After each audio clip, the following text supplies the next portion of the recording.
Hey guys, welcome to this very special episode of TFL Talking Cars because I've got a very special guest. As you may recall from episodes like We Fixed the Automaker, we've got Motoman here. Roman, in your hometown. Yes, in my hometown at the Chicago Auto Show. So, Motoman, I think we're going to have a very fun video because we're just going to walk the auto show. Walk the auto show, and there are some surprises that may not necessarily be cars. Yes. I don't know if you're aware of that. And something dear and near to your heart, so that's coming up as well. Heart. Yes. But let's start with perhaps the coolest car here, in my opinion, and that is, of course, this. This is not just a regular Corvette. This is, of course, the brand new Eevee, which means it's electrified. Sort of electrified. So when this came out, or really before it came out, we would argue back and forth what this would be. I thought the ZR1 would be this, meaning they'd put an electrified something into a Corvette, and that's what they've done here. They've put a 1.9 kilowatt motor in the front. In the back, it's all regular Stingray, meaning it's got the regular 495 horsepower engine, but what they've done here is they've changed a couple of other bits. It's got the bodywork of a Z06. It does have a full Eevee mode, but how far can it go? It can go about 5 miles under 45 miles an hour with the battery completely charged. I'm guessing 3 to 4 miles. Probably. Yeah, that's probably what it is. So this is really, I think, a speed and a mileage thing, because 0 to 60, this actually will go faster than a Z06 260. This is 2.5. A Z06, the best I've seen, is 2.6. All right, let me cut to the chase here. So here's the thing. This was introduced a couple weeks ago, and all the baby boomers have their underwear in a bundle because they think this is a lame-ass Corvette because they think that it's kind of the GT of the range, right? So if Andre turns around, there's a regular old Corvette, there's a Z06, and now there's the Eevee, right? Or is that a Z06 as well? That's a special edition. Special edition, but that's a Stingray special edition, and that is a Corvette Z06. Yeah, so we've got basically 3 versions. And the regular Corvette, dude, it starts at $67,000. Magnificent performance car bargain. Great deal. Anyway, among the automotive press and lame-ass baby boomers, this is not cool because, well, you got to have something that is mid-engine and, of course, big old V8 or supercharged V8. Once you put electricity into it, it makes it a GT. I completely disagree. I mean, how cool is it that you can roll out of your house at 4 in the morning, right, in all-electric mode? How cool is it that you have all-wheel drive for us people who live in places where we get snow, so now you could drive it all year long, right? And how cool is it that this is basically what the NSX pioneered 10 years ago, brought to a little bit more affordable car? Come on, you gotta admit, that is all now, way cool. Those of you that watched my previous collaborations with this man, even though he's in his hometown right now, I'm still gonna disagree with him. This, I think, is, in theory, a great idea because A, it's an electrified Corvette, so we might get some efficiency. B, it's an all-wheel drive Corvette.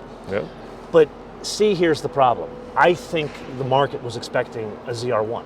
Okay. And yeah, I agree with you. This is an NSX, really a P1 or a Porsche made or affordable. LaFerrari made affordable. $110,000-ish. Ish. Ish. But I think the opportunity here was to make this like 900 horsepower, stupid, ridiculous thing. Now here's the pin I'm going to put in this, and maybe we throw this to the audience. I think this is the warm-up act, and they are going to do that. It could be. Yeah, it could be. I mean, you're looking at, what, almost 700 horsepower. At some point, 2.5 seconds. Let's face it, like the difference between 2 seconds and 2.5 seconds is kind of immaterial, nothing. right? But with these cars, it's bragging rights. Yeah. And this is the point where I think you should share the story with them from Marco Island.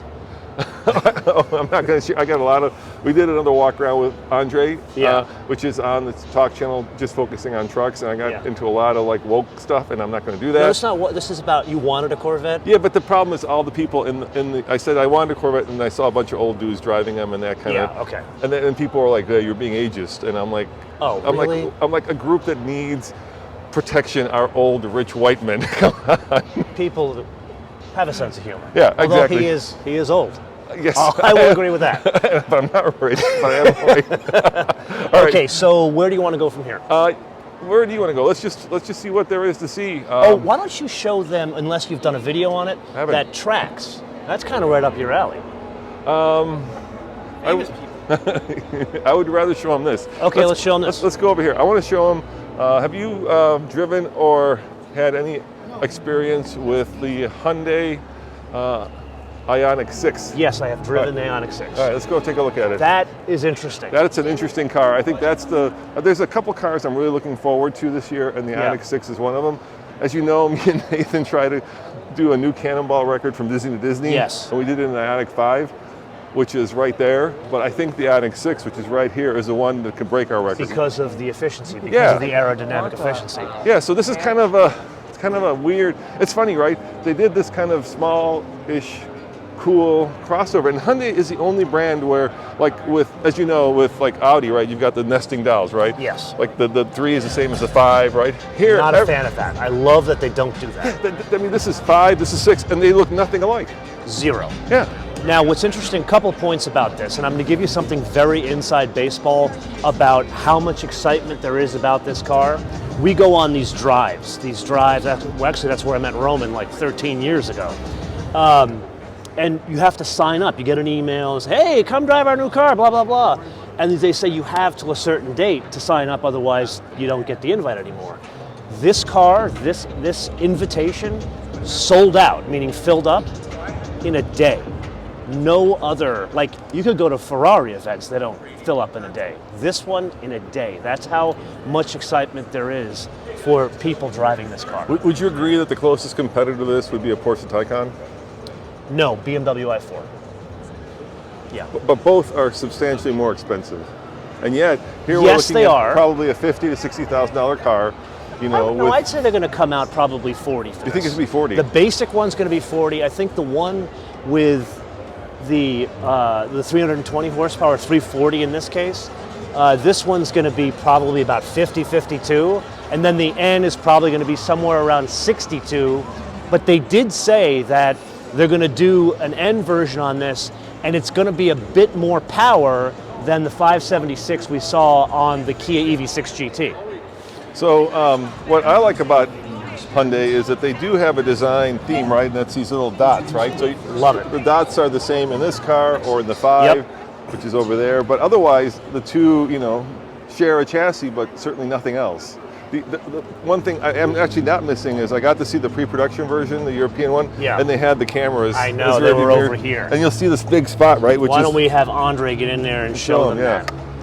To me, it looks like a Batwing now without the camera. Yeah, inside this thing in here, that's where the camera That should be a camera. That's what that was designed for. Now, one thing I want to show them that I love about this car, and this is super basic, but like I have the guy who ran design for Hot Wheels for many years, Felix Holst, he's got a great saying: good design doesn't cost extra. And this is an example of good design.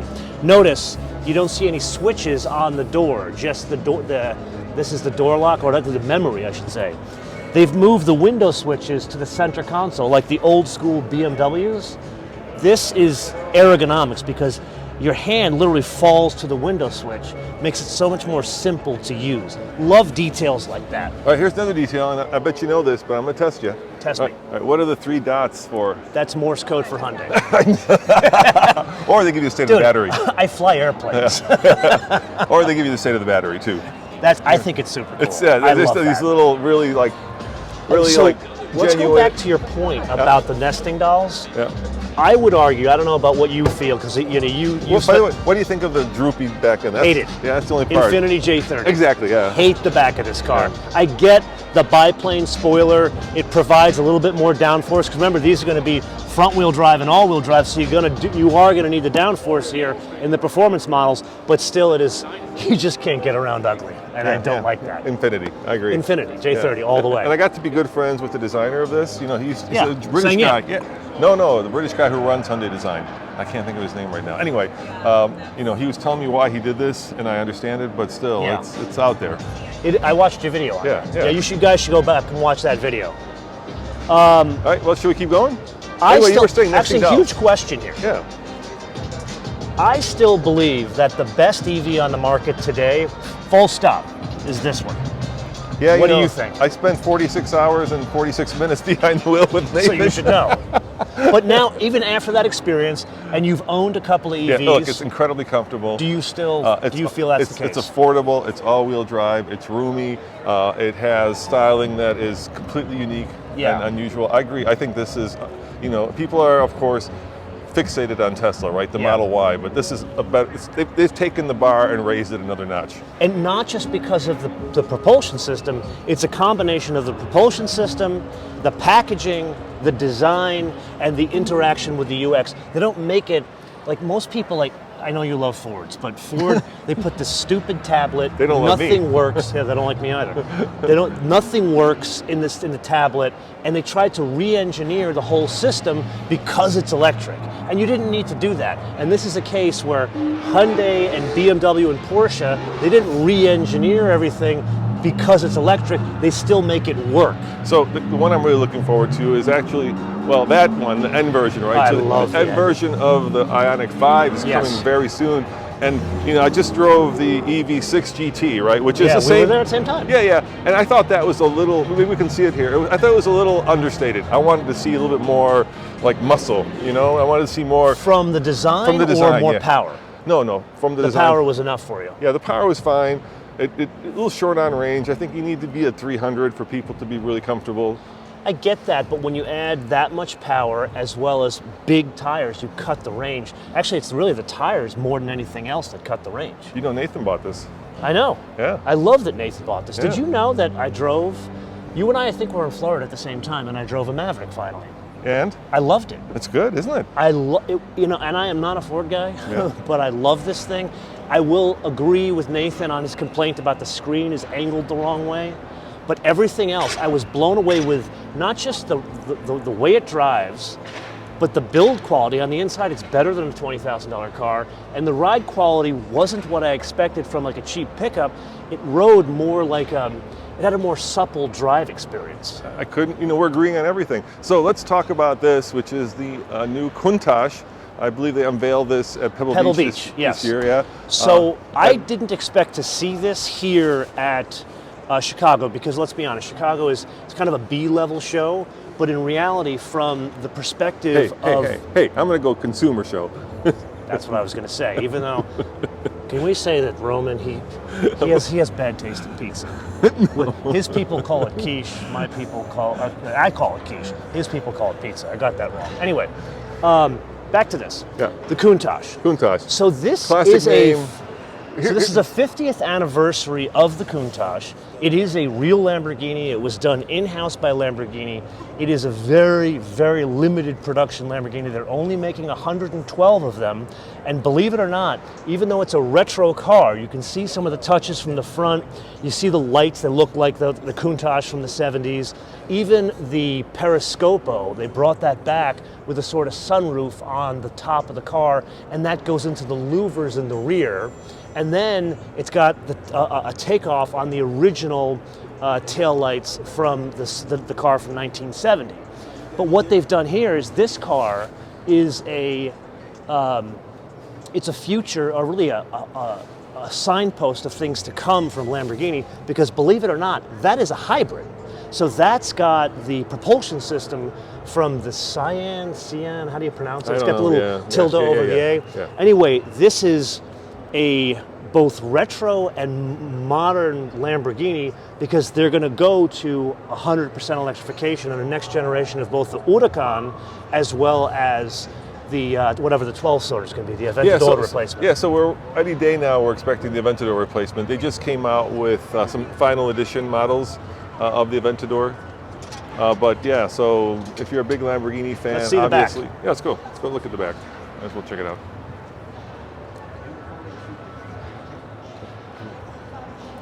So you see the lights here, Andre?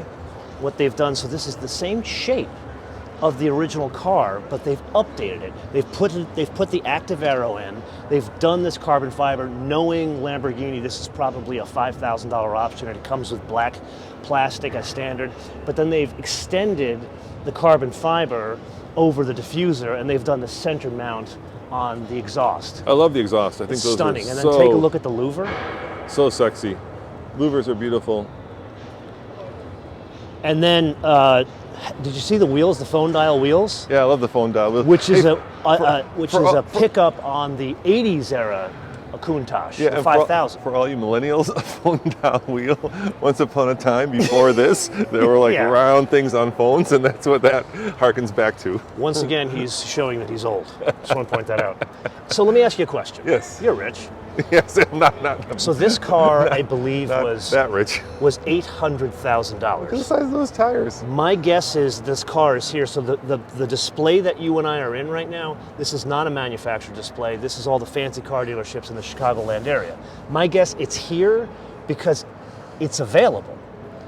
Would you buy this, and for how much? So I would love to buy this, Yeah. but I'd have to have billionaire money because Yeah. look, there's this number that becomes so big that if you spend money on it, you feel bad about it. You see what I'm saying? So I feel good spending. Let's say we just bought a C5 Corvette for $14,000. Yeah. Every time I see that, I look at it and I'm like, wow, that's a hell of a car for $14,000. Yeah. This, I would see $800,000. Like what else could have I done with that money, right? I see a car, but and then this will probably appreciate, so you could probably justify it as This will never depreciate. right, exactly. This is money in the bank. Yeah, so Yes. that you could, but there is a number where it just becomes so high that you feel bad about it, So my audience, even if you have a lot of money. I'm sure we have a crossover audience. My audience knows I am a huge Dave Ramsey guy. I'm Yeah. a big no debt Nazi. And what you're referring to is percentages. So a lot of this, like we've got this Lamborghini, we've got an Aventador, we've got another Lamborghini, we've got a Bentley with picnic seats in the back, and it's all a function of what percentage, the ratios in relation to your income. So if you're a guy that's working in finance making $50 million a year, this is like not even a percent of your income, or a very small percentage of your income, as opposed to, it's probably the same percentage to my income as my Lexus. So can I give you an episode I had? Oh God, there's an epiphany. So I got to drive the STO, right? Yeah, Which is the we race both drove car that. for the road. And when I drove it, I was like, I didn't get this Lamborghini because it's too loud for most tracks, right? Because Yeah. it's like 134 decibels, which is above the limit, and yet it's too racy for the road. So like, where do you drive it? And then I thought to myself, here's my epiphany. What's more Lamborghini than building a car that you can't drive on the road or on the track? Now that is Lamborghini at its core. That is why you come to TFL, for these kind of insights. That's another car that won't depreciate. That car, the one I drove, was a $459,000 MSRP, and they're reselling for $700,000. Yeah, I've seen the market get a little soft Granted, in Europe. That was a year ago when I Yeah. drove it. I think just they've come recently down. got the Technica, Yeah. Technica, whatever they Right. call it, which is, believe it or not, the GT3 Touring of the Lamborghini. Yeah, world. it It's the actually STO. you can actually drive it on the road. Yeah. And that car I liked better. I liked it a lot, Nope. and it was also in a very, very adult color. It was like this blue, almost like that, a little darker. Which Lamborghini do you think I'd want? Come on, you can take a guess. A Countach, No, old one. no. Couldn't fit in it. No, there's one Lamborghini that like speaks to me, and I'll give you a hint. Urus? It would be like the Dakar version of the Lamborghini does. Oh, the new Huracan with the. No, not the Huracan. Yeah. They're making an Aventador straight. It's like their off-road version of it. Yeah, that's a Huracan. No. That's Is it a Huracan? Oh, it's a That's a Huracan. Huracan, Yeah. I can't pronounce it. Yeah. Yeah, which the is the off-roady Dakar one. Right. Porsche. Yeah. They're following Porsche these days. Anyway, we wanted to show you this. Should we show those little picnic seats real quick? Yeah, sure. Yeah. Why not? This is very Let's chill. have a picnic at the Chicago show in like a purple Bentley or Rolls Royce. Yeah, this is when you go pheasant hunting, or you go to like let's say you go to Goodwood, which is the home of Rolls Royce, Yes. and you're watching the Yeah. Spitfires at the Goodwood Revival, Yeah. right? Fly through the air, and you Yes. need to have a nice picnic. You know what we should do? We should come back here after our shoot here and bring Al's beef sandwiches and eat them here. They would love us. Oh God, that would Yeah. make such a mess. Okay, All right, where do you want to go? Oh, you want to show them the Volkswagen? yeah, let's go show them the new Volkswagens. Okay. We'll go from 800,000 to like 40 to 50,000. But still a Volkswagen. Yes. Let me ask you this question. Yes, sir. All right, so Thank you, sir. I think this is because we're living in the Instagram/YouTube age, where now everybody has to have something special that they can like brag about or show off or somehow promote or somehow be unique, right? And so I'm getting a little tired of now manufacturers like making very special editions of things. At first it was cool, and now it's starting to feel a little bit like cliche. And I'll give you an example of that. There's a Jeep here, and I don't know if we have time to see it, that is a Wrangler that they just unveiled. It's Yeah. $110,000. They're only building 150 of We them. should end our video on that one. I love that Jeep, Yeah. but still, it's kind of, I don't know. We need a $110,000 Wrangler.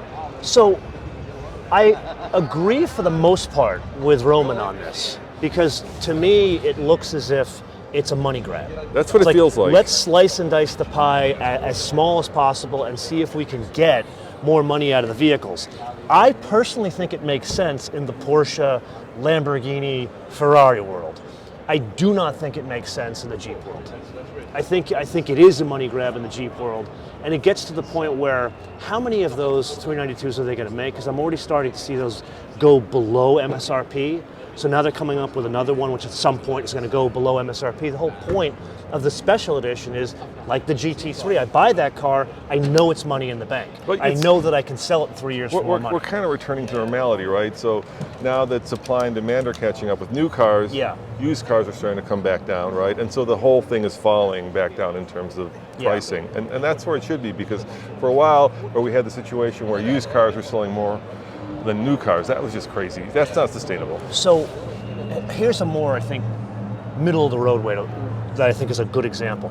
I think Corvette has the blue sky to do that, to do these limited edition models, but there has to be a difference. It can't be like tape strip. It's got to be like that E-Ray, where there's a physical difference and it makes the car stand out and thus makes it more valuable in the market. I think Dodge has done well with that, with the Challenger, and they've done incredible. Right now, there's the last call version. Anyway, so this is the new Atlas, the 2024. And what do you think of the styling change? You like the light up VW?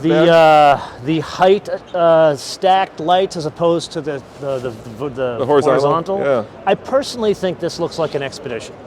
A lot of people are saying it's got a lot of Explorer. Yeah, there's a lot of Ford in this. I don't know if I like or do not like this VW badge lit up. I think this is too much bling. If there were Mercedes, that would cost you like $2,000. But you know what? If I owned a Mercedes, I wouldn't need that. You wouldn't need the light up badge. I think the big deal here is it's now all four-cylinder. What is it? 270 horsepower, 273 horsepower, and I don't think it's the same EA 888. I think it's a new engine. And then sadly, they've changed the UX, which is arguably the worst UX on the planet. They need to take a bomb to it. I was really surprised by that. I'll get to that side. I was really surprised by that, because when we saw it first in the GTI and the Golf R, everybody hated it. Everybody hated it in the ID vehicles, and here it is again, right? No volume knob, no tuning knob. So this kind of stuff we're talking about here, this is the volume. It's all capacitive touch. This is for the HVAC, just the temperature. Everything else, you have to go into the screen. So think about this. You're piloting a 4,000-pound vehicle. You have to take your eye off the road. And before you say this is great, where your finger goes, your eye goes. And then, of course, there's going to be the people saying, well, what about voice? The processor speed in a vehicle like this, or any vehicle for that matter, is not strong enough. It's not there. It's not ready for prime time. So, take it from us, because we drive hundreds of cars a year. And we've never, between the two of us, has never experienced a car that has a processor fast enough for voice to work. I love this little ghost writing. It's backlit. It's his Atlas. Isn't that cool? In the wood. I think this is. Oh, that's actually pretty cool. Isn't that cool? Andre, you want to come around here? That is a neat touch. That's a really classic touch. What do you think of this button type shifter here? I haven't tried it. Recently we've re-engineered everything from the steering wheel. I'm talking about the yoke to where the shifter is. Is it a rotary knob? Is it a traditional, And it's not just the capacitive touch on the dash, it's also on the steering wheel. Oh, all the controls on the steering wheel are also capacitive touch. Yeah, look at this detail. That's a really nice detail. And we did this video yesterday showing this car off, and a lot of people were saying, where's the hybrid version? Where's the plug-in version? I think it's coming. Well, the fact that they took the V6 out, that's making room for a plug-in or a hybrid, whatever. And they kind of have to do it to get to the fuel efficiency. My question is, maybe we throw this over to the audience. Does this change in the UX, does it help you, or would it push you away from this vehicle? I think it would help you. My question is, a couple of years ago at the Detroit Auto Show, I believe that they had an off-roady version of this, if I recall, right? They kind of made it more, off-road ready, right? So, I think had they gone down that road, kind of like Honda did with the Pilot, right? They would have done better, because that is in the DNA right now. People Yeah. really want that adventure look. And this, I think Volkswagen, here's the deal, right? All these cars represent the culture and the place where they're designed or built, right? Volkswagen in Germany doesn't have a lot of off-roading, right? There's no place you can go off-roading in Germany. But here in America, we do. Yeah, but who's going to off-road a vehicle like this? It doesn't matter. It's the ability to do it. Just whether to do know it or you can. Yeah. He is the only person that will off-road stuff.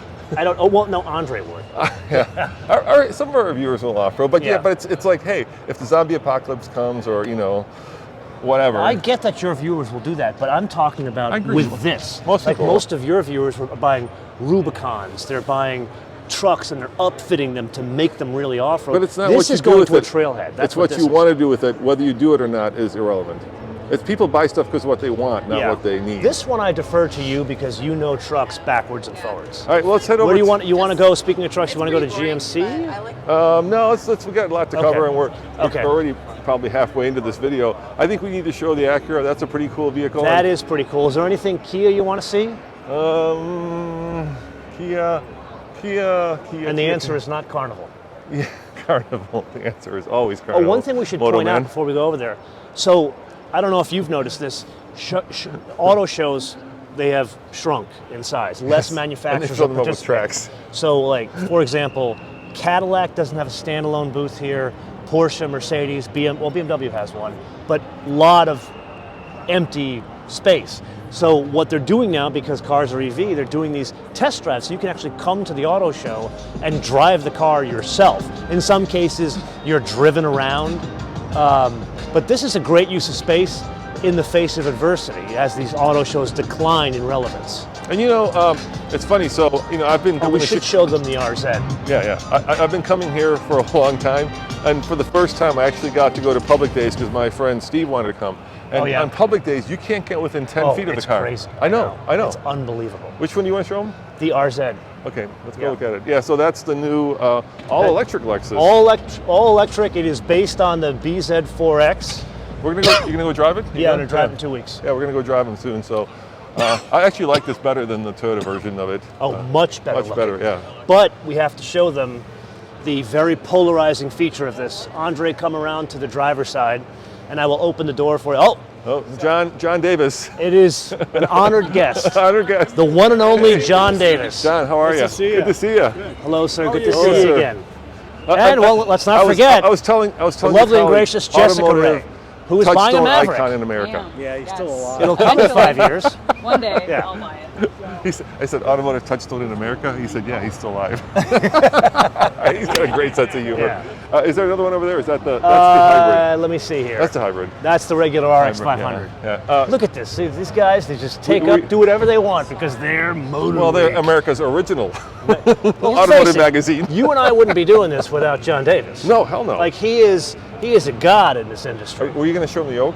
Yeah. Is that what you're going I was for? gonna show them the yoke. Yeah. Sorry to be interrupted. Don't let it happen again. That's all right. These guys are great. So Lexus, I have to say it copied Toyota, right? I mean, copied the Tesla.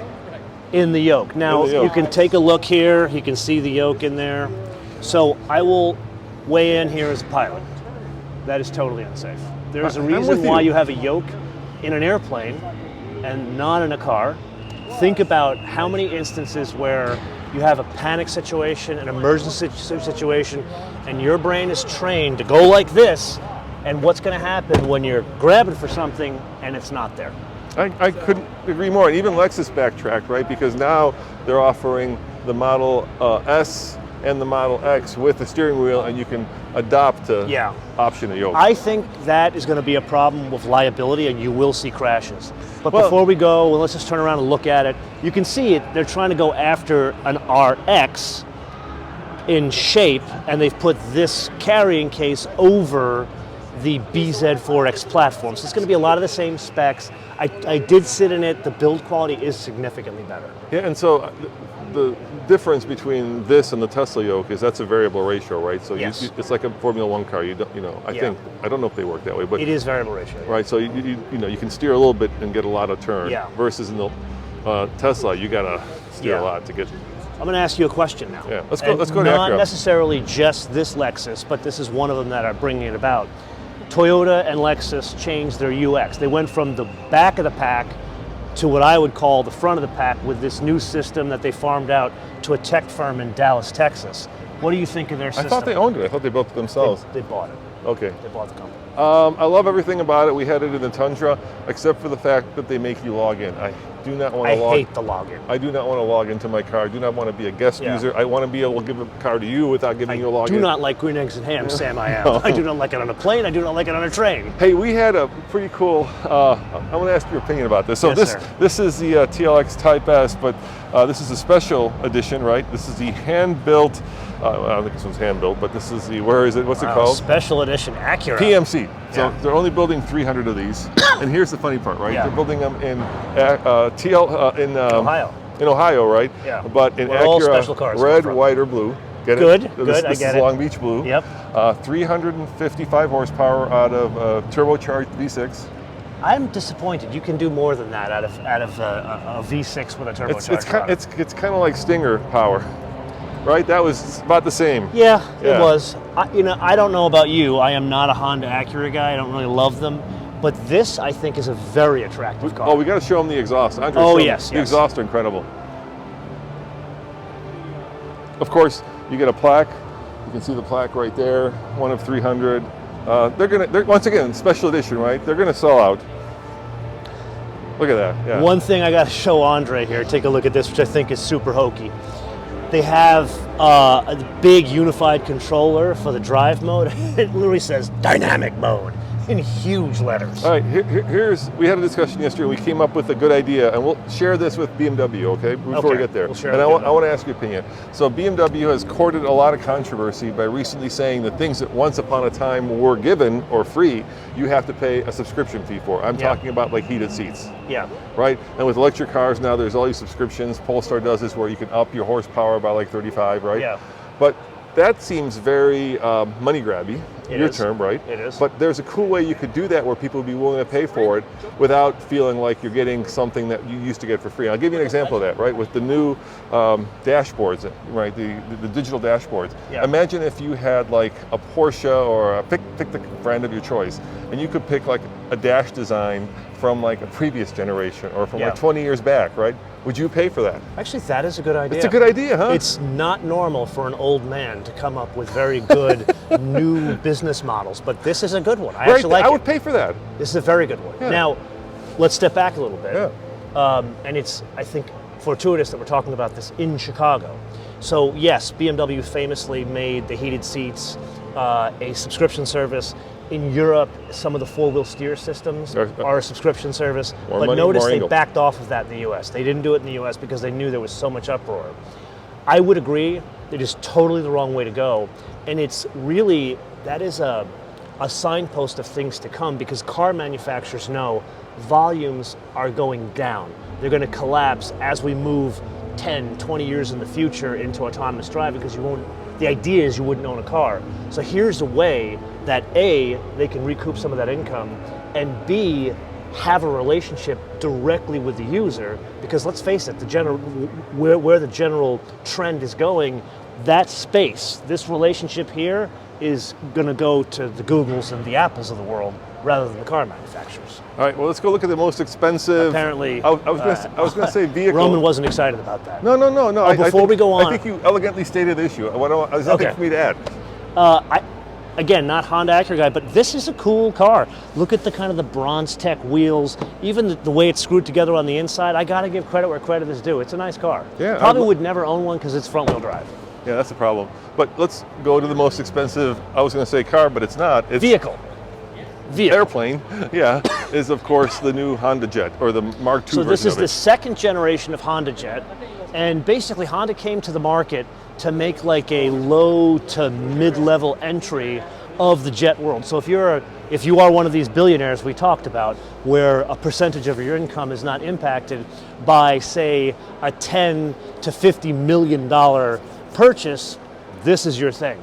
So a Honda Jet it's a smaller jet. It is a very unique engine and engine structure. They basically built in America. They're built in America. They basically hang off the plane, not the wing. They hang off the fuselage.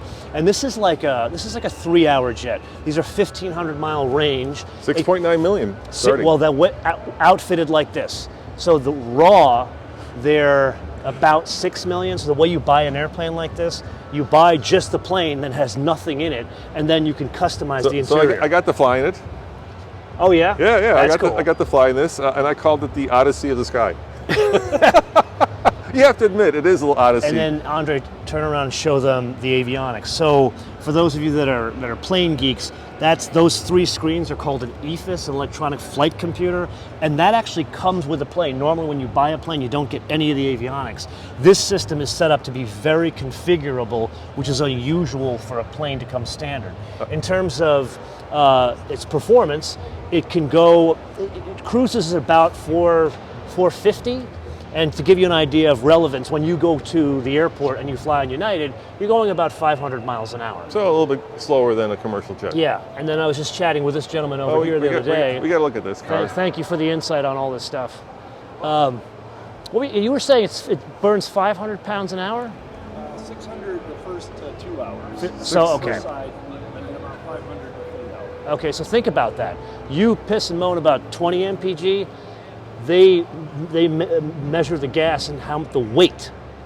We'll do about just under 90 gallons an hour. Yeah. 90 gallons an hour. And again, comparison, so 90 gallons an hour on this. My little plane that you guys see in the episodes, that burns anywhere from 5 to 8 gallons an hour.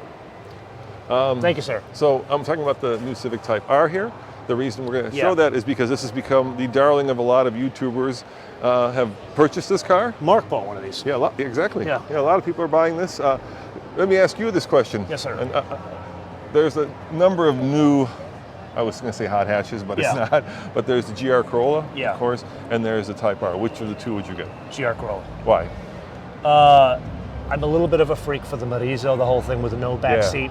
I think that A is the one to drive, and B, I think in the future that will be the one that'll be worth the most. Yeah, and for me, it's all-wheel drive versus front-wheel drive. Yeah. So should we go to Toyota? Yeah, let's do that. Yeah, let's and go while look we're at it. walking, let's talk a little bit about the market. Oh, and before we go to the market, I just want to put a punctuation on that whole discussion Yep. about the future and where it's going with the subscriptions.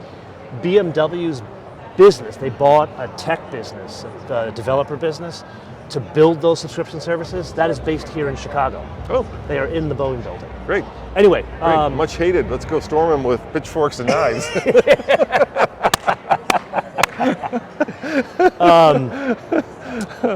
Anyway, we were going to go look at Toyota and I talk just lost my train about of the thought. market. The market. Oh yeah. So recently, these obviously now you can get a Civic Type R. They're available at dealers. 45 So yeah, you can get a GR Corolla. without additional markup. So people, of course, have bought these, and some of them have said, "Okay, I'm here to make some money on them." So what they've done is they've put them on Bring a Trailer. They've put them on all the sites. Sure, flip them. And And by they the way, didn't- forget Bring a Trailer. Come to TFL Bids. Yeah. So they've put them, and you know what? There isn't a huge market for the Civic Type R. There was a guy that put it up with a reserve Yeah, for there was something a like Jalopnik 55. story, yeah, and he lost money on Lost his ass. Well, he didn't sell it. it. Right. But the GR Corolla And I only think- went for 5 over sticker. And I think to make matters worse, he also financed it. Oh. Ooh, which is also. Well, you guys know I'm a big Dave Ramsey guy. Shouldn't be financing cars. You know Anyway. what? I've been listening to a podcast. I've been UK-based podcast. Those guys buy exotic cars and they finance them to the tune of £2,000 Stupid. a month. That's like what, $2,200 or something It's a month. ridiculous. That's crazy. Beyond Okay, ridiculous. gentlemen, this is the next segment of announcements. Uh-oh. Uh-oh. The Pulitzer says we can't go in here. We gotta go over there. Okay. Amazing. But yeah, I don't understand why you would finance like a Lamborghini or. Well, I go a bridge farther. I don't understand why you finance a car, period. But that is a toy. That is not something that is, like, let's say for the sake of this, I get it. Certain people need to finance a car. They're trying to get a reliable car to get to and from work. You're not doing that with that $800,000 Countach. All right. Speaking of the Countach, all right. Okay. There we go. Thank you. Speaking of the Countach, let me ask you this question. Yes, sir. You win that $1 billion lottery. Yeah. What do you buy first, the Countach or the Honda Jet? I'd buy a TBM, which is a turboprop that is much more fun to fly. Same Yeah. price? What is it- No, what a TBM's a bargain. A TBM's $500,000. Start at $500,000. Oh, okay. Grand Highlander. Yeah, let's talk about Yeah. that. So that's the big reveal. I was trying to figure out what the most interesting car at this year's auto show was. The new ones that were revealed. Yeah. maybe this actually. I think it is. Yeah. You want to give them an overview on this? Yeah, so obviously 3-row SUVs, crossovers are having their moment in the sun right now, and this is the new 3-row Toyota Grand Highlander for families. It actually has a little back seat, but this is what it's about, right? It's about that I don't third know about row. you. Like, he's taller than me. I'm I 6 can foot. fit back there, yeah. How tall are you? 6'2", Andre's 6'2", I'm 6. I was actually able to sit back there with the second row where I would sit, and it was comfortable. And I don't want to show them. We've got a whole video on that. Yeah, I got a video too. Yeah. As well. Yeah, so but go we to do want to Motoman. point out this 3 powertrains. So they've got the 2.4 turbo and the 2.5 hybrid, which they have on the regular Highlander. But this one, they've brought the Hybrid Max from the Crown, the RX 500, which in itself is a derivation of the Tundra hybrid system with the integrated starter generator motor in between the engine All and right. transmission. Why is that important? Torque fill. There's more torque. Highlander Sequoia, which one? Sequoia. Yeah, me too. Yeah, all day long. I And that's 'cause love they the do- look. They do a TRD Pro version. Now, and, you know, I'm a You sucker sat for in this that. thing. Do you think interior space this is more than the Yeah, Sequoia? yeah, I think there's more. Oh, we got to show them the Land Cruisers. Yeah, so let's go look at those. I think Not new Land Cruisers. old Land Cruisers. Yeah. I think the problem with the Sequoia is it's got a hybrid, right? So the battery sits underneath it, and you're in the second row, your knees Yeah. are in your nose. In the third row, It's unusable because Yeah. of that, but I Oh, here get we go. why they do it. There you go. there you go. There's the GR Corolla. Must be the race version of it. Looky there, huh? It's a SEMA concept. Yeah. So back to the Let's GR look at the, versus. let's look at the one you can buy. Here's the one Sorry. we can buy. So this one is this is the Circuit Edition. No, that's the Core. That's the Core because it has the regular roof on it. There are 3 editions, right? There's the Core, the Circuit. Core, Circuit, and Morizo. And the reason for the top line one is because Akio Toyoda used to race him, but he couldn't race under his own name, right? So this is one of the big differences. The Core and the Circuit have a back seat. The Morizo does not. Instead, it has like a half-built roll cage in it. And then in the Circuit and the Morizo, they have a carbon fiber roof like that one over there. And then it also changes the seats. The trim is different in a Circuit and a Morizo. So what makes this, I think, mind-blowing is 300 horsepower out of a 3-cylinder. It's crazy. It's crazy. Well, I yeah. didn't ask you, what would you buy between the two? This because of all-wheel drive. I can't. I need all-wheel drive in Colorado. It's an all-year car, and I love it. It's also a real hatch. I mean, I love it. Don't get me wrong. I love the Honda. Yeah. I think I'd get the Honda if I lived where you live, Yeah. which is in California. Yeah. But in Colorado, I definitely get this. You like the 3 exhausts? I love it. Yeah, it's pretty cool, huh? I think they absolutely rang the bell on these. Like, I do want one of these. Yeah, I do want one too. Yeah. And manual transmission. Gosh, get yourself an internal combustion engine with the manual while you can.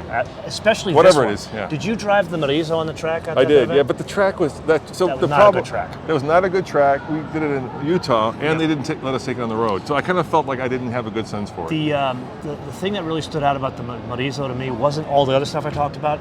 The extra 20 pounds of torque transforms the car. Do you want to show them the Land Cruisers? We did that in our other video. So Okay. I don't want to redo stuff we've Okay. already done. So let's. I can't keep going. up with this guy who does so many videos. We've got the new Prius. We should talk about that because it's Yes. sexy AF.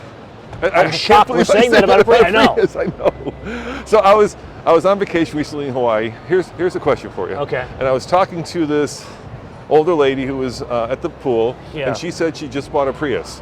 That's And I a asked- theme we see coming up in this and episode, older. I asked her, was it this one or was it the previous one? Yeah. And she said, oh no, it was like 2022, which Yeah. wasn't the new one, right?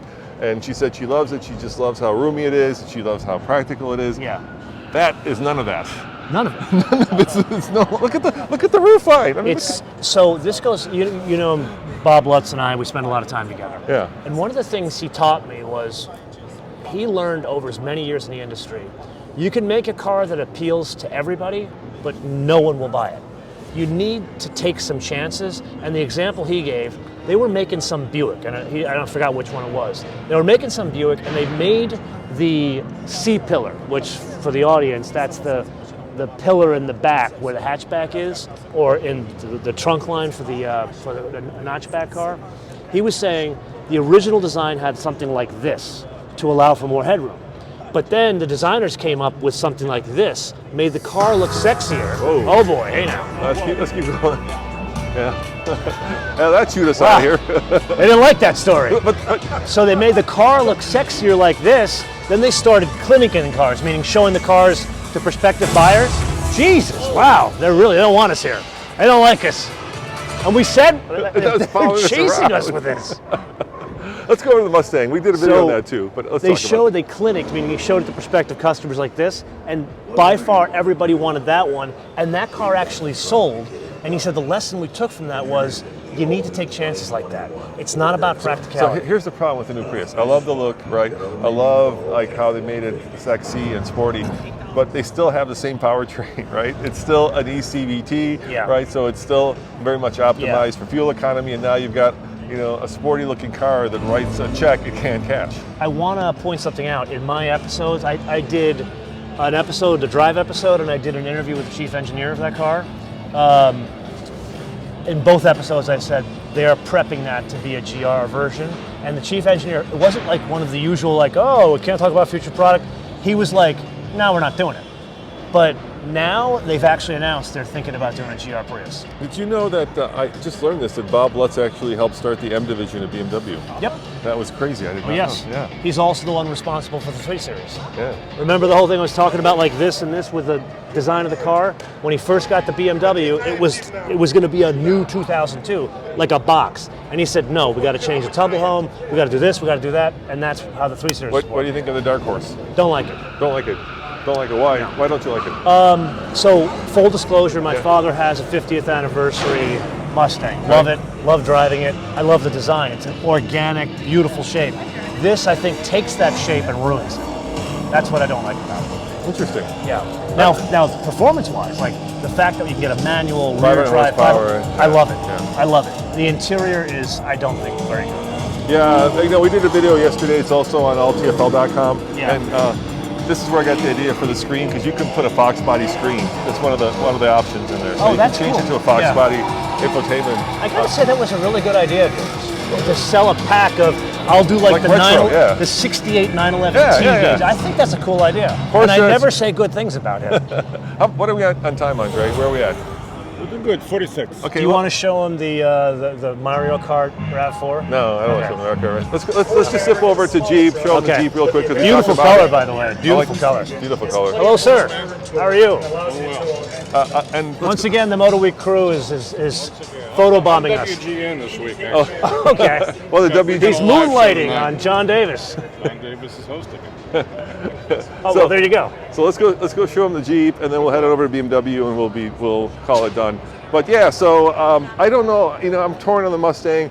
I was here a couple of years ago, and I was talking to. Thank you. What's up, guys? Hey, thanks. Guys? Thanks for watching. Appreciate it. Absolutely. Nice to meet you guys. Nice to meet you. So I was talking to Peter Schreier, right? Yes, great guy. Yeah, when the last Pilot. He's a when pilot. the C7 came out, and I said, "What do you think of the new Corvette?" And he said, "I have to see it in its natural environment. I have to see it on the road, see how it interacts with buildings and people and other cars." And that's how I feel about that one. I don't know if I like it or not. Okay, stop here. I just want to ask you a question, and maybe we'll put it out to you, Andre, as well as the audience. Yeah. Good looking. Yes. Does all sorts of good things. Yes. Do you think it is going to sell? Yes.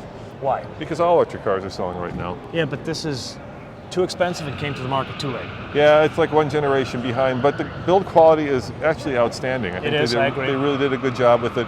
And I think, we drive, like at the Ioniq, we drive all the newest, right? But if you're new to electric cars, this will be new to you. So you will not necessarily be versed in the fact that maybe the battery charging curve is not ideal, or that the rate is not as good as some other cars. But the interior is beautiful. The interior is indeed beautiful, and some of the unique bits they've done to it, like for example, they've done this whole thing where this console goes forward and backward. They've got the wood, and kind of like they did with the Atlas, this is part of the wood, the controllers. Then they've got the volume here and everything, digital rear view mirror. I personally think, you know what, in a year, we'll come back, we'll do another one of these tours, we'll look at the sales numbers, and I think I'm going to be right, you're going to be wrong. You think they won't sell? They will not sell. I think they will sell. Too much money into the market too late. How much do you think they'll be? The one you're sitting in is $62,000. That's a lot. Yeah. That's a so lot. this or a 576 horsepower Kia? And the other problem is, quite honestly, Tesla just dropped $13,000 off the price of certain models. And you can't live in that world where that is still priced like yesterday's. It's like they're working against themselves. Number one, you already have a product that's not as good. Number two, you're coming late. And number three, Which your is pricing ironic. was already bad, and then everybody else just leapfrogged you with price cuts, including Ford. And it's ironic because they had the Leaf, right? Very first. So, What do you think of the Z? You know what? It's one of these cars I love. Yeah, I love the And Z why? too. Because I'm thankful it still exists. Yeah. Is it great? No. Is it the best sports car? No. However, It's a good GT. This is the opposite of that. This was priced right. You can get one of these for 40 grand. 40 grand with a stick, you can't beat that. Yeah, and it's fine. Like I said, around the track, it's okay. But Yeah. as a GT, and actually, here's something funny. I fit in the thing. I'm like a Miata. I'm like a bunch of cars I could Yeah. name. Do you fit in a GR86? I do. I don't fit in the. I fell in love with the Supra manual. Right. You like that? I fell in love with it, and then I look to my left, and that's what I'm looking at. Yeah. Like that. And getting into it, I almost have to do like that. Like I'm going into the police car, right? I'm glad you brought that up. An unpopular opinion, and don't shoot me, in terms of if I had to pick one, I'd buy the Supra. It's a better driving car. I'd buy that I'd buy the because Supra. I don't fit in the Supra. So, all right, let's show them the Jeep.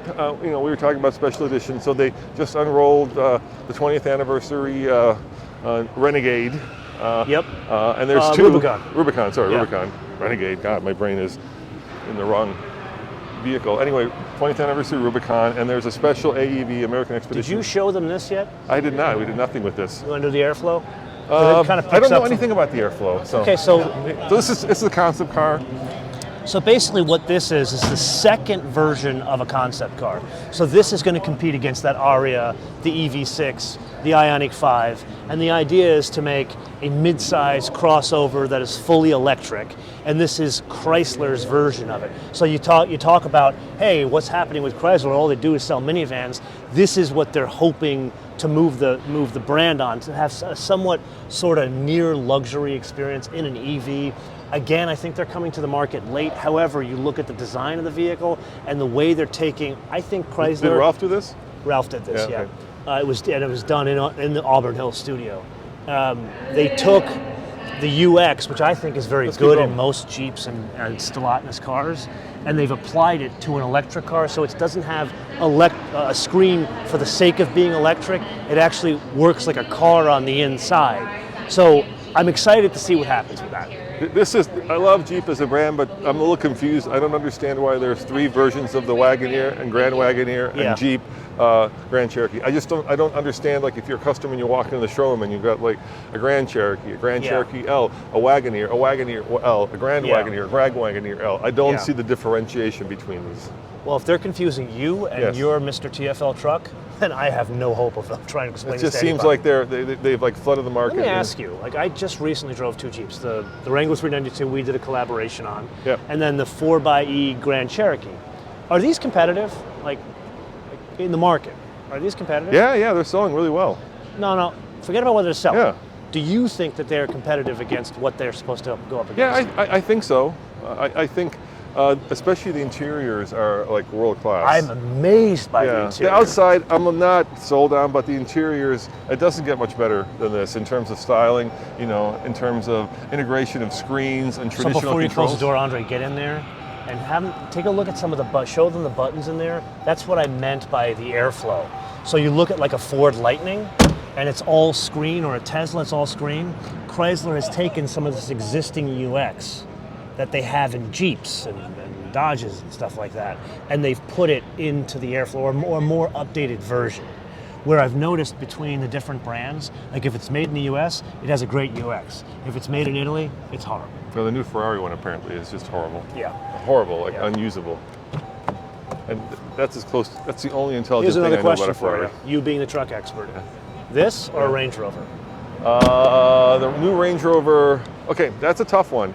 I love the new Range Rover. I'm a big Range Rover guy. Yeah. I love the minimalist design. Yeah. But, oh, dude, I would take this because, once again, I keep gonna blow up. I keep hoping they get that, and they never do. I never, one of the things I want to buy is an LR4 because now they're old enough that they're affordable. They're like $20K. Yeah. And then once again, the engines are blowing up. It's the same story. Yeah. And buy it new, hold on to it for 3 years, and then get it out the door. But put aside the reliability, you would consider them in the same league at this point. I think so, yeah, for sure. Okay, so that's the point I was going for. Yeah. That's a huge statement coming from a guy who knows trucks. I think this is the... This is the 20. This is the 20th anniversary. This is the 4xe version. Yeah. Yep. So, So why don't you I like the explain this to color. them? So the 4xe, of course, has a 2-liter, which also has an electric motor.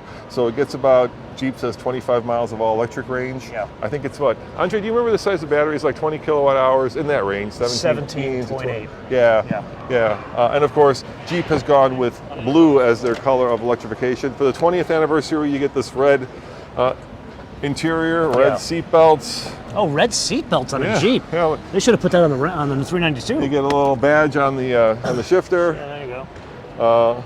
And the one that blew my mind is over there. You can't get to it. It's that blue one.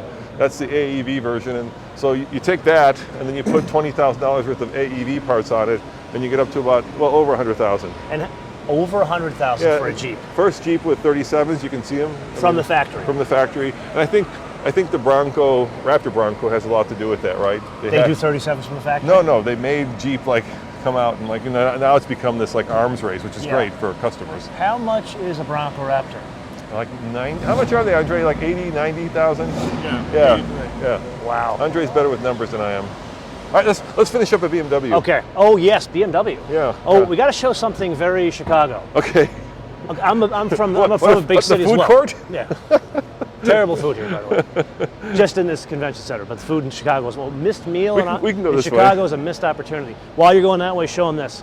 I'm from a big city, so forget about the greeny part. I love recycling, and this is amazing recycling. Buy an old subway car or an L train. There you go. And look at this. It is literally a beer stand. I love that. When you started, I was like, is he going to say Subway or L? And you corrected yourself. I did. I know where I am, even though they have terrible quiche here. And like you were saying, they're filling up the space with driving. Oh, and car clubs too. And car clubs, yeah. Yeah. Some pretty cool. There's a Renegade. Oh, look, it's snowing at Nissan. It is snowing at Nissan. And there's Ford's little driving area. I think what do you think? Is Nissan starting to dig itself out of the hole that Carlos left them in? They're not. You don't think so, really? No, they're not. I think so. I think with the new Z, I think with the new Pathfinder, the Pathfinder is good again. So I totally agree. With the switch to the 9-speed and the design, it's wonderful. The issue is this. It's not that their products are bad. Put aside the Aria. The Aria, I think, is a miss because it's too late and too much money. Everything else is good, competitive, but the problem is the market leapfrogged them. They went so much farther ahead of them while they were trying to sort themselves out. So it's literally like going backwards, and then your competition is moving faster in front of you. Dude, this could be Camp Jeep. I gotta say, Bronco. Well, kind of is Camp Jeep. Ford and Jeep are now neck and neck in terms of their marketing. In terms Did you of sell your Bronco? Oh, you sold your Bronco, yeah. No, I'm selling it on Monday. Okay. Yeah, so You gonna miss it? I'm gonna miss it a lot. We were gonna keep it a year, and we kept it a year and a half. It was a really good car. Yeah. But we don't collect. We're not like some of the YouTubers that have the Shmee Museum. Yeah. We don't collect them. We just make videos, then we move them on to a new home. Oh, you got to make money. You got to pay for these things. The problem is not the problem. The challenge is that you guys out there get bored of the car after about 10, 15 videos. So yeah, unfortunately. And if you're wondering, next to us is Subaru. There's a new Crosstrek here, but they don't work with us. So. Yes, both of us. So we both have declared a fatwa on Subaru. Well, I actually did a video saying, let's bury the hatchet, but they never got back to me. Oh, I saw that video. I tried. Oh, you even got the Russian to apologize too. I tried. I thought that was impressive. It didn't you know work. what? You should send a video of Nathan apologizing. They might like that better. I don't think that... He's more of a diplomat than you are. I don't think at this point... Yeah, he is much more of a diplomat. You think like multiple mea culpas will do the trick? But there's Subarus. There's so many cooler cars out there. Let's start with this real quick, and then we'll move over to the XM. Yeah, so BMW has a pretty small, but nevertheless they're here, which is nice because which is surprising. Yeah. There's no Mercedes here. There's no Porsche. There's no Audi. So it's nice to see at least one of the German brands. I love the color. This is an M8. It's not new, obviously, but I want to point out a couple of things. Number one, the color, stunning. Normally, I'm not a big fan of black wheels, but the way it works with this color and then some of the trim being black on the car, the diffuser. And then the second thing here that's hugely important, they've put these sports seats from the M3 and M4 into the M8. Now, why is this important? These seats are not, usually when you car manufacturer, they buy the seats from a supplier. These are carbon fiber, and they're made in-house at the factory in Munich, and then shipped to wherever the car is I wish built. they had forgotten to make this bit. I love that bit. I get to rest my khram. That bit is not ideal for men Now, of a most certain age. people complain. Most people complain they're too stiff.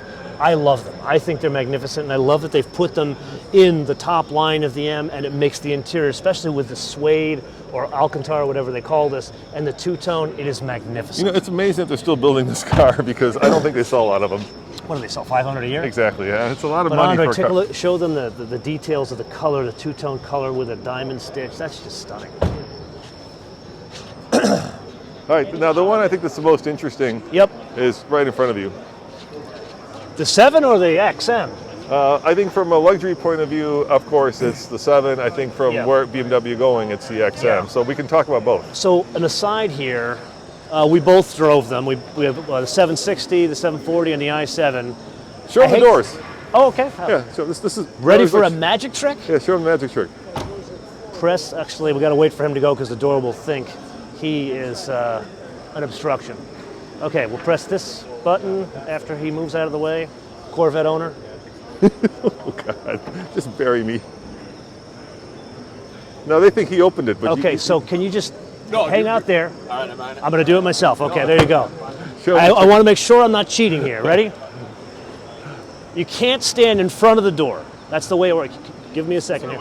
Can't stand in front of the door. You got to stand behind it, press the button, and the door opens. Oh, and he even moved over. And he moved over. And then show them the cool little And then you got the iPhone-like. screen here, which is an Android-based tablet, and it would run the 30-inch screen in the back, and then it runs this all of the shades. It goes into a theater mode with a 4D system, and then if I want to, I just press this button here, and Andre fouled it up.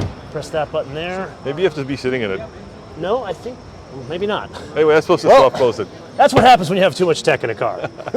You know, when we had the Model X, my favorite feature. Why don't you open it and show them the inside? Go ahead, Andre. Give them Okay. a look at the inside. What do you think of that crystal little? So the trim, the knob. crystal trim that's Yeah. lit, that you can change the color, so that can be anything you want. I have to say, I do like BMW's approach better than Mercedes. Oh, by far. Mercedes has the hyper screen. I'm not a big fan Totally of the agree. hyper screen. Yeah, I mean, you don't have to have the hyper screen, but it's just too much. BMW has spent 20 years perfecting the iDrive system, and now I personally believe it is the reference for UX because you have hard controllers as well as all the other bits that people like, which is touching the screen and the voice. Now, in terms of this car, the 7 Series, I don't know how you feel about this. In terms of driving, these run circles around the S-Class in terms of driving dynamics, and in the case of the i7, the all-electric, absolutely buries the EQS. Yeah, I don't want to correct you. I haven't driven this. Tommy went to the Test Fest, so Oh yeah, it was Tommy that was there. he was there. I wasn't Yeah. there. But You need to get one of these and drive it. Let's see Yeah. if we can stand back. all right, let's try again. So I had one of these things for like a little over a week, and I fell in love with the whole door thing, especially when it was crazy raining in Los Angeles. And then it's got this thing here. Oh, I like how the crystal lit that up. cool? All right, let's talk about Back to the this. XM. Yeah, the future. You want me to kinda. give you the specs on this? Yeah, yeah. Okay. So obviously, what I mean by the future is, let's face it, Motoman, sedans, I hate to admit it. they're going away. But you're right. I hate to admit it. Crossovers are the new sedan. Long live the king. I would agree. I know. Yeah, and this is where we're going. This is the king. Yeah. Or I should say the König. It doesn't look like it, but this is an X7 in disguise. So what they've done is they've changed the body on an X7 platform, and come around with me, Andre. They've made it much more, the proportions are just almost cartoonish. I love how like they you put look at the width of exhausting. it. It's so, it's it's stunning. so well integrated. You need to see the car in person to understand it. So what they've done is they've changed some of the proportions. Like, notice it's got hips, which an X7 doesn't have. Notice it's got this weird hood where the top of the hood almost looks clamshell like an old Jaguar. And then they have this cartoonesque version of the grille. But because it's an M, this is the only standalone M car. There's not an equivalent BMW serial production car. That's why it has the horizontal slats instead of the vertical slats. And then underneath the hood, it has the same engine that's in a X7, so it's got the 4.4 twin-turbo V8, but instead of 550 horsepower and 523 pounds of torque, this is a plug-in hybrid, so that 644 horsepower, and there's going to be a label red version, nothing to do with Bono. That one's going to be 735 horsepower. Base price for this is $159,000. 4.10 to 60. You got it all, dude. Now, huge point about this. The car, and Tommy shot this, by the way. Yeah. I did check. He did shoot Yeah, this, and I I know. shot a tech review on it. The car they showed us in Palm Springs at the test event was gray, kind of this cool gray, and the trim on the side, all of them come with this trim on the side. The trim in the gray car was kind of like this. It was a bronze, and the wheels had the same kind of bronze. 23-inch wheels are fitted as standard. So what they've done is change the color, and they showed this white one, and to be honest with you, it doesn't look good in white. Like, you need a weirdo color for this thing to work. Let's show them the interior. There's a guy in there, but we can show them the inside. Actually, come back here, Andre. Yeah. I want to show you something unique about it. Take a look at the headliner. So if you look at the headliner, it looks like it has a sunroof. It turns out none of them will be offered with a sunroof, but what BMW Design did was take that theme that they do with this like hexagonal shaped thing, and they've put it as like a decoration almost above your head. And then if you look here, Andre, notice the back seat. It doesn't sit flush with the door. You sit in the car, and you actually, kind of like a limousine, your shoulder goes behind the C-pillar.